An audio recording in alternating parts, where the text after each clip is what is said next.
سیدنا امیر حمزہ رضی اللہ تعالی عنہ کی سیرت، کردار، احوال و اخلاق کے سلسلے کی یہ ایک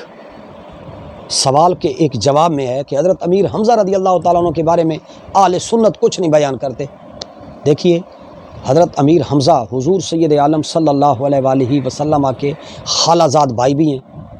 حضور کے چچا کے بیٹے بھی ہیں، اور حضور نبی کریم صلی اللہ علیہ وسلم کے رضائی بھائی بھی ہیں۔ یہ جو ثویبہ لونڈی ہیں،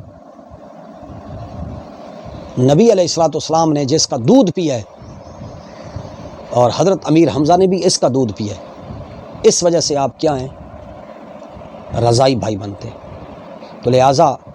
حضور نبی کریم صلی اللہ علیہ وسلم نے حضرت امیر حمزہ رضی اللہ تعالیٰ عنہ کو سید الشہداء کا خطاب عطا فرمایا۔ غزوہ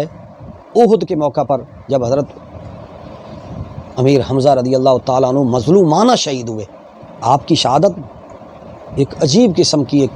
قیامت خیز کرمناک آپ کی شہادت ہے۔ اور نبی علیہ الصلوۃ والسلام نے فرمایا سید الشہداء عند اللہ یوم القیامت حمزہ، تو یہ مستدرک للحاکم کی روایت ہے، رقم 2510، کہ قیامت کے دن امیر حمزہ بارگاہ رب العالمین میں جب شہید اکٹھے آئیں گے تو شہداء کے سید و سردار حضرت امیر حمزہ ہوں گے۔ تو حضرت امیر حمزہ رضی اللہ تعالیٰ عنہ کا روب، دبدبہ اور قوت و شوکت اور جرأت و دلیری کو دیکھ کر حضور سید عالم صلی اللہ علیہ وسلم نے فرمایا حمزہ تو اسد اللہ و اسد رسول ہی، کہ حمزہ اللہ کا بھی شیر ہے اور اس کے رسول کا بھی شیر ہے۔ اور یہ حضرت امیر حمزہ رضی اللہ تعالیٰ عنہ نے بدر کے اندر بھی بڑے بڑے سورمار قریشیوں کو مارا تھا، بڑے بڑے سرداروں کو قتل کیا تھا، اور احد کے اندر بھی بڑے بڑے سردار، بڑے بڑے قریش کے جرنیل حضرت امیر حمزہ رضی اللہ تعالیٰ عنہ کے ہاتھوں سے شہید ہو گئے۔ اور حضور علیہ الصلوۃ والسلام کو اپنے چاچا کے ساتھ اتنا پیار تھا، جب بھی کوئی انصاری لوگ اپنے بچوں کا نام رکھنا چاہتے تو حضور علیہ الصلوۃ والسلام ان کا نام حمزہ رکھتے۔ ایک روایت میں ہے کہ حسنین کریمین طیبین طاہرین کا نام بھی حمزہ رکھا گیا اور پھر نام تبدیل کیا گیا۔ تو لہٰذا یہ واشی نے، حضرت ہندہ نامی ایک عورت تھی جو بعد میں مسلمان ہو گئی، اس کا باپ عتبہ تھا جو غزوہ بدر میں حضرت امیر حمزہ رضی اللہ تعالیٰ عنہ کے ہاتھوں واصل جہنم ہوا تھا۔ ہندہ نے اس کا بدلہ انتقام لینے کے لیے واشی کو تیار کیا تھا اور کہا تھا کہ تمہیں میں آزاد کرواؤں گا اور میں اپنے باپ کا بدلہ امیر حمزہ سے لے کر ان کا کلیجہ چباؤں گی۔ تاریخ اسلام میں بڑے بڑے جرنیلوں، بڑے بڑے صحابہ، اہل بیت، اولیاء اللہ کو کرائے کے قاتلوں کے ذریعے سے زار بھی دلوائی گئی، شہید بھی کروایا گیا۔ اور غزوہ احد میں واشی کو کرائے کا اجرتی قاتل ہندہ نے لیا، اور اس کے پاس نیزہ تھا جو زار میں بجھا ہوا تھا۔ اس کا مقصد حضرت امیر حمزہ رضی اللہ تعالیٰ عنہ کو شہید کرنا تھا۔ یہ میدان احد میں یہ پتھروں اور پہاڑوں کی اوٹ میں چھپا ہوا تھا، گھات لگا کر اور تاک لگا کر بیٹھا ہوا تھا۔ تو صبا بن عبد العزا کافروں کا جرنیل تھا، یہ ہاتھی کی طرح گرجتا ہوا مسلمانوں کی طرف نکلا اور حلم مبارزن کی اس نے صدا بلند کی۔ حضرت امیر حمزہ رضی اللہ تعالیٰ عنہ بجلی کی طرح نکلے اور ایک ہی وار میں اس کو واصل جہنم کر دیا۔ آپ واپس آ رہے تھے تو پتھروں کی اوٹ میں واشی چھپا ہوا تھا، اس نے نشانہ جوڑ کر آپ کی ناف کے نیچے وہ زہر میں بجھا ہوا نیزہ مارا، اور وہ زہر میں بجھا ہوا نیزہ آپ کی پشت کی جانب سے باہر نکل گیا، خون کے فوارے نکل گئے اور آپ گر پڑے اور آپ بے ہوش ہو گئے۔ نشیبی جگہ تھی، اتنا خون بہا کہ آپ اس وقت شہید ہوئے۔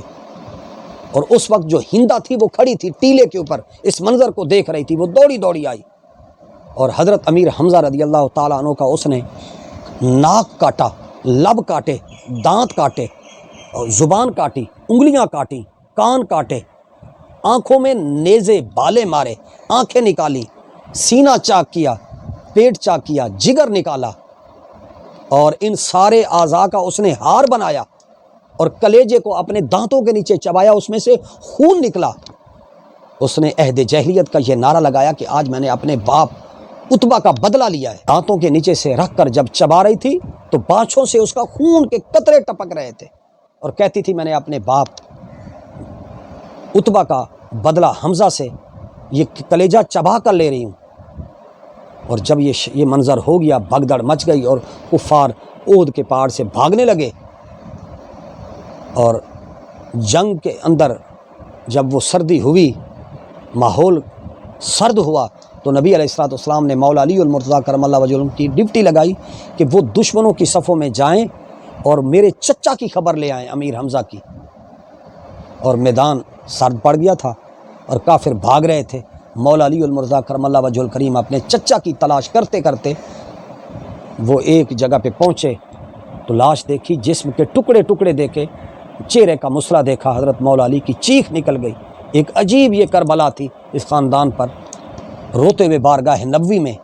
حضرت مولا کائنات علی المرتضیٰ کرم اللہ وجہہ الکریم آئے اور آ کر پورا یہ منظر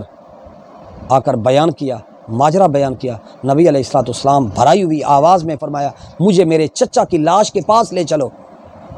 نبی علیہ الصلوۃ والسلام کو مولا علی لے کر آئے۔ جیسے اپنے چچا کی حالت زار دیکھی تو آپ سے دیکھی نہ گئی۔ نبی علیہ الصلوۃ والسلام رو پڑے، اتنا روئے کہ ہچکیاں بند گئیں۔ روتے روتے آپ صلی اللہ علیہ وسلم نے ارشاد فرمایا یا اللہ، میں گواہی دیتا ہوں یہ میرے چچا اللہ کی راہ میں شہید ہوئے ہیں، یہ صدقہ دینے والے تھے، یہ غریبوں کی مدد کرنے والے تھے، یہ مسکینوں کی مدد کرنے والے تھے، یہ یتامہ فقراء مساکین کی حاجت روائی کرنے والے تھے، اور یہ مجاہد اسلام تھے۔ اور حضور سید عالم صلی اللہ علیہ وآلہ وسلم نے ارشاد فرمایا یہ میرے چچا یا اللہ گواہ ہو، یہ مظلوموں کی حمایت کرنے والے تھے، یہ یتیموں اور بیواؤں کی خبر گیری کرنے والے تھے، یا اللہ میں ان کی شہادت کی گواہی دیتا ہوں۔ سید الشہداء عند اللہ یوم القیامت، حمزہ تو کہ قیامت کے دن جب اللہ تعالیٰ کی کچہری لگے گی تو سب شہیدوں کی سرداری کا علم جو ہوگا وہ میرے چچا امیر حمزہ کے ہاتھ میں ہوگا۔ ہندہ نے بھی پھر بعد میں کلمہ پڑھ لیا، واشی بھی پھر فتح مکہ کے بعد یہ مسلمان ہوا، یہ پھر طیف چلا گیا، پھر یہ فتح مکہ کے بعد یہ طیف چلا گیا، پھر اس نے آ کر کلمہ پڑھا، اور پھر اس نے جب وہ چھپ کر آ کر وہ کلمہ پڑھنے میں والوں میں آیا تو وہ روتا تھا۔ نبی علیہ الصلوۃ والسلام نے پہچان لیا۔ اس نے کہا کہ حضور کیسے پہچانیں گے؟ فرمایا کہ تم واشی ہو؟ فرمایا یا رسول اللہ میں پناہ لینے کے لیے آیا ہوں۔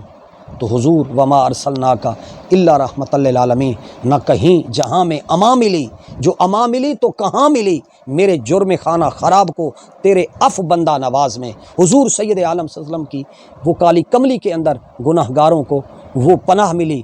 واشی نے چھپ کر آ کر بارگاہ نبوی میں کلمہ پڑھا تو نبی علیہ الصلوۃ والسلام نے اس کا بدلا ہوا لہجہ بھی پہچان لیا۔ حضور سید عالم صلی اللہ علیہ وسلم کو اپنے چچا کی مظلومانہ شہادت یاد آ گئی۔ اس پر نبی علیہ الصلوۃ والسلام نے فرمایا ویحک غیب وجہک انی فلا اراک، اے واشی تجھ پر افسوس، میری نظروں سے ہٹ جا، آج کے بعد میری نظروں کے سامنے نہ آیا کرو۔ واشی نے آخری زمانہ حیات نبوی میں مسلمہ کذاب کو جو قتل کیا تھا وہ بھی اسی نیزے سے۔ یہ اللہ کا نظام ہے کہ حالت کفر میں حضرت امیر حمزہ کو قتل کیا، اور جب اسلام میں آ گئے تو پھر انہوں نے مسلمہ کذاب کو بھی حضور کے حکم پر کیا واصل جہنم کیا۔ حضرت امیر حمزہ رضی اللہ تعالیٰ عنہ کی سگی بہن تھی جن کا نام حضرت صفیہ تھا، یہ حضور کی پھوپھی اماں تھی، یہ پھوپھی تھی۔ حضرت صفیہ کے بیٹے حضور علیہ الصلوۃ والسلام کے جو پھوپھی زاد بھائی تھے حضرت زبیر بن العوام، یہ بھی وہاں کھڑے تھے، اور جیسے حضرت صفیہ اپنے بھائی کی لاش پر آئیں تو نبی علیہ الصلوۃ والسلام نے زبیر کو حکم فرمایا کہ جلدی جلدی جاؤ، اپنی اماں صفیہ کے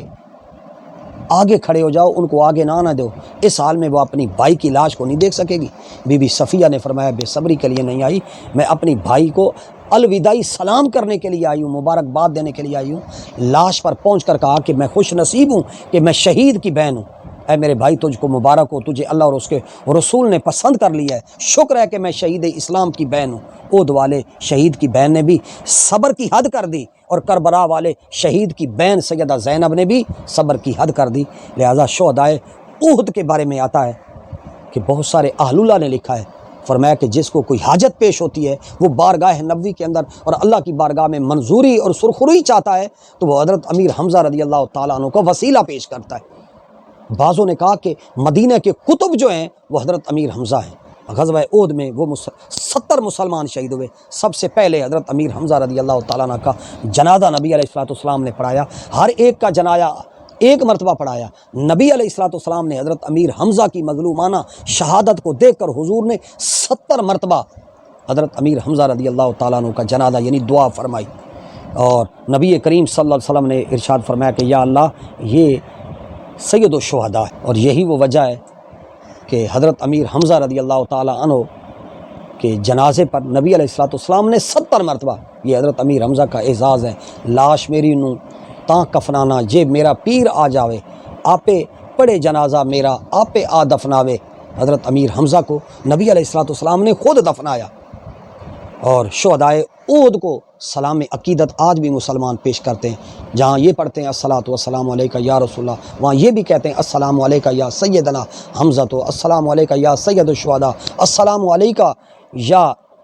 اسد اللہ و اسد رسول اللہ، السلام علیکہ یا اما نبی اللہ، السلام علیکہ یا رسول اللہ، السلام علیکہ یا اما حبیب اللہ، السلام علیکہ یا شہداء احد کافۃ عامۃ۔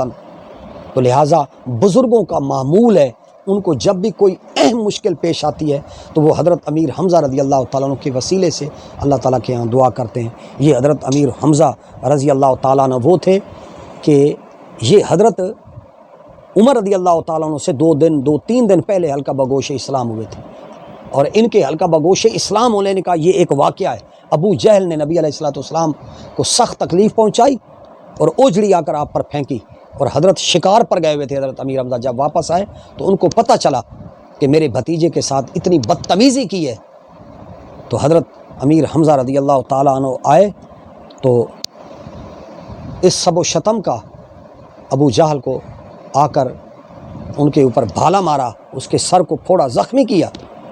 نبی علیہ الصلوۃ والسلام کی بارگاہ میں آئے تو کلمہ پڑھا، اور 2-3 دنوں کے بعد حضرت امیر عمر تھے وہ بھی مسلمان ہو گئے۔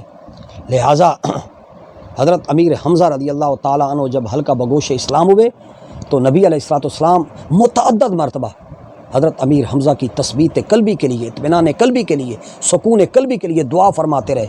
حضرت امیر حمزہ کہتے ہیں کہ پھر میرے دل سے ہر طرح کے شکوک اور شبہات کے بادل جو تھے وہ چھٹ گئے، اور میرا دین کے اوپر میرا اطمینان اتنا بڑھ گیا۔ انہوں نے مدینہ کی طرف ہجرت فرمائی۔ حضرت عبداللہ بن ابی فروہ رضی اللہ تعالیٰ عنہ سے مروی ہے کہ نبی کریم صلی اللہ علیہ وآلہ وسلم نے شہداء احد کے قبور کی زیارت فرمائی، اور اللہ تعالیٰ کی بارگاہ میں یہ دعا فرمائی کہ یا اللہ یہ تیرا بندہ اور یہ تیرے نبی کی گواہی دینے والا بندہ ہے، یہ لوگ شہداء ہیں، اور قیامت کے دن جو ہیں حضور سید عالم صلی اللہ علیہ وسلم نے ارشاد فرمایا کہ یہ لوگ شہید ہیں، جو آدمی احد پہاڑ کے دامن کے اندر شہداء کی زیارت کرے گا، من زارہم وسلم علیہم، جو ان کو سلام دے گا تو تا قیامت یہ سلام کرنے والوں کو یہ سلام کا جواب بھی دیتے رہیں گے۔ اور کئی لوگوں کے متعلق آتا ہے، بہت سارے آل اللہ کے واقعات آتے ہیں کہ وہاں جو لوگ جا کر سلام بھرتے ہیں وہ اپنے کانوں سے ان کا جواب بھی سنتے ہیں۔ اور صحابہ بیان کرتے ہیں کہ احد شریف میں شہداء کی قبروں پر حضور علیہ الصلوۃ والسلام ہر سال کے آخر میں بھی تشریف لاتے۔ حضرت امام محمد باقر کی مروی روایت ہے کہ سیدہ زہرا بطول اپنے والد گرامی کے چچا جان کی مزار کی زیارت کیا کرتی تھی۔ مولا علی المرتضیٰ کرم اللہ وجہ الکریم کا ارشاد ہے کہ ہر جمعے کو سیدہ زہرا فاطمہ زہرا اپنے بابا جانی کے چچا کے مزار کی زیارت کرتی تھی، اور وہ باقاعدہ حضرت امیر حمزہ کے قبر کے نشان کو باقی رکھنے کے لیے انہوں نے ہر سال پتھروں کو جوڑ جوڑ کے رکھتی تھی۔ میرے مظلوم، میرے والد امی، میرے بابا جانی کے مظلوم چچا کی قبر ہے۔ حضرت امام محمد باقر فرماتے ہیں کہ میری جدہ کریم جو ہیں وہ اپنے بابا جانی کے مظلوم چاچا کی مزار کی حاضری ہر دوسرے تیسرے دن ایک دن کا چھوڑ 2 دن کا وقفہ چھوڑ کر زیارت کرتی تھی۔ مولا علی فرماتے ہیں کہ ہر جمعہ کو زیارت کرتی تھی،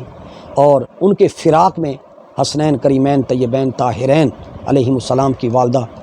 آنسو بہایا کرتی تھی۔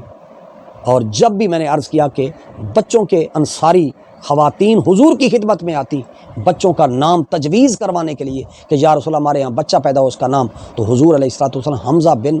عبد المطلب حضرت حمزہ کے نام پر ان بچوں کے نام رکھتے تھے۔ یہ عظیم ہستیاں تھیں، سلام ہو حضرت امیر حمزہ پر۔ اور یہ ایک عجیب ماجرا ہے کہ میں حضرت امیر حمزہ رضی اللہ تعالیٰ عنہ کے مزار پر دوسری مرتبہ جب میں گیا تو سلام پڑھ رہا تھا تو ایک عربی بچہ آیا، یہ میری اس طرح کی ایک ٹوپی تھی، وہ میری ٹوپی اتار کے چلا گیا۔ میں نے کہا کہ یہ نذرانہ ہو گیا حضرت امیر حمزہ، اور مجھے